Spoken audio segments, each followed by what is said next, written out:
క్రమం తప్పకుండా నీళ్లు పోసుకుంటూ అంటే మామూలు స్నానం చేస్తూ అభ్యంగన స్నానాన్ని గురించి కూడా వేసవిలో అధికమైన శ్రద్ధ వహించాలి. వారానికి 2 సార్లైనా ఆముదంతో తలంటి పోసుకోవాలి. లేకపోతే తలకు చెమట పట్టి వాసన వేయవచ్చు. రోజుకి 2 పూటలన్నా ఒంటి మీద నీళ్లు పోసుకోవాలని మొదటే చెప్పాను కదా. ఇంకా ఒళ్ళు పేలిన వారు సాయంత్రపు స్నానం పూర్తి అయ్యాక సానా చెక్క దగ్గరలా పెట్టుకుని కాస్త మంచి గంధం తీసి వంటికి రాసుకుని చల్లగాలికి ఏ వరండాలోనో కూర్చుంటే ఈ పేలడం తగ్గుతుంది.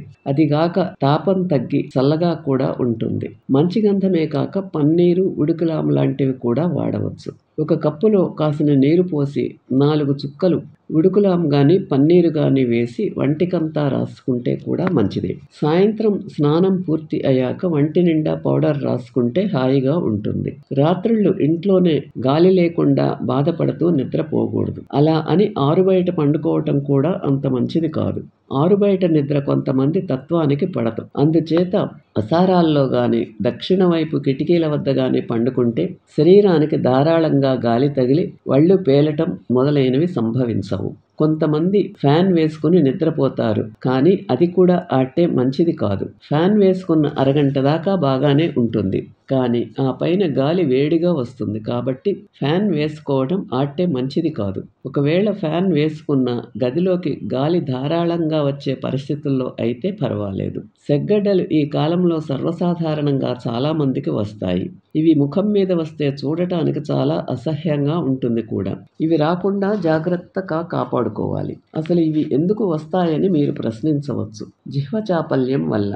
ఈ కాలం మామిడి పిందెలు ఉప్పు కారం అద్దుకు తినడం, మామిడి పళ్ళు తిని మంచినీళ్లు త్రాగటం, కొత్త ఆవకాయ కదా అని విడవకుండా ఉదయం సాయంత్రం వేసుకోవటం, ఇలాంటి కారణాల వల్ల ఉడుకు చేసి సెగ్గడ్డలు లేస్తాయి. చాలామంది ఈ కాలంలో భోజనం చేసి నిద్రపోయి 2-3 గంటల వేళకు నిద్రలేచి ఆ పళంగా 1-2 మామిడి పళ్ళను తినేసి 1 గ్లాసుడు నీళ్లు తాగుతారు. కొంతమంది మాగాయకని ఎండవేసిన మామిడి ఉప్పు బద్దలు తింటారు. పనస తొనల మీద కొందరికి ప్రీతి. వీటన్నింటి వల్ల ఉడుకు చేస్తుంది. మామిడి పండు కూడా ఒక టైంలో తినాలి. మామిడి పండు తిన్నాక మజ్జిగ తాగటం మంచిది. వేసవి 3 నెలలు కాఫీ టీలకు బదులు షర్బత్తులు, మజ్జిగ మొదలైనవి కనీసం మధ్యాహ్నం పూట అయినా తాగితే చలవ చేస్తుంది. సెగ్గడ్డలు గనక లేస్తే ఏం చెయ్యమని అడుగుతారేమో. వాటిని ఏం చేసేందుకు వీలు లేదు. అవి 10 రోజులో 20 రోజులో బాధపెట్టి చితికి వాటంతట అవే తగ్గుతాయి. మనం చెయ్యగలిగింది ఒక్కటే, చలవ చేసే పదార్థాలు తినడం. ఇంకా దుస్తులు. ఈ కాలంలో సాధ్యమైనంత వరకు పల్చని తెల్లని దుస్తులు ధరించటం అవసరం. Printed wiles, Glasgow, Venkatagiri, Uppada, లేత రంగు చీరలు కట్టుకుంటే తేలిగ్గా హాయిగా ఉంటుంది. ఖద్దరు, పట్టు, సిల్కులు ఈ రకం బట్టలు ధరించకూడదు. వీటి వల్ల చెమట ఎక్కువ పట్టి చిరాగ్గా ఉంటుంది. స్నానం చేసినప్పుడల్లా పై బట్టలే కాక లోబట్టలు కూడా మారిస్తే ప్రాణానికి హాయిగా ఉంటుంది.